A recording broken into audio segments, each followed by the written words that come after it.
Hey guys, Crystal Thompson here for Unity. Today we are doing episode 2 of the Woodland Festivities stamp set. We're doing a Chic color combo using some pink colors. Let's get started.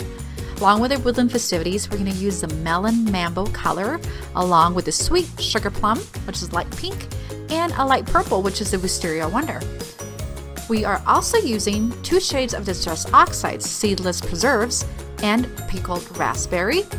Be using glitter embossing powder, clear sequins, and water to get started. We are going to begin by doing our background using the pink and the purple shades of Distress Oxide.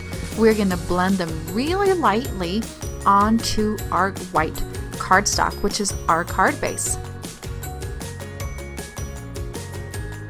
A little tip from a friend: I've been using these blender brushes and using one per color family. So that's why you see it says pink on the end. Once that is blended, gonna add a couple droplets of water and set aside to dry.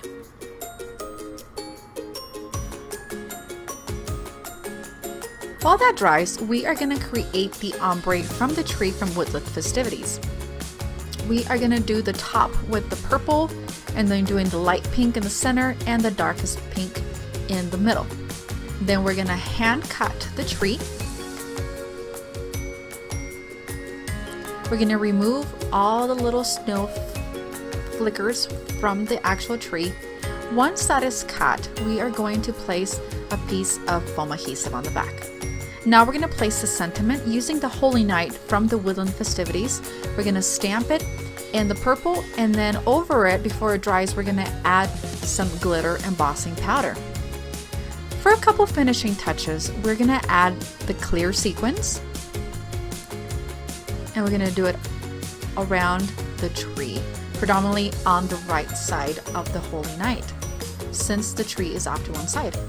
And that does it for our second installment using the Woodland Festivities and a Chic color combo. Thanks so much. Come back next Tuesday for the 3rd episode of this stamp set. Have an awesome day.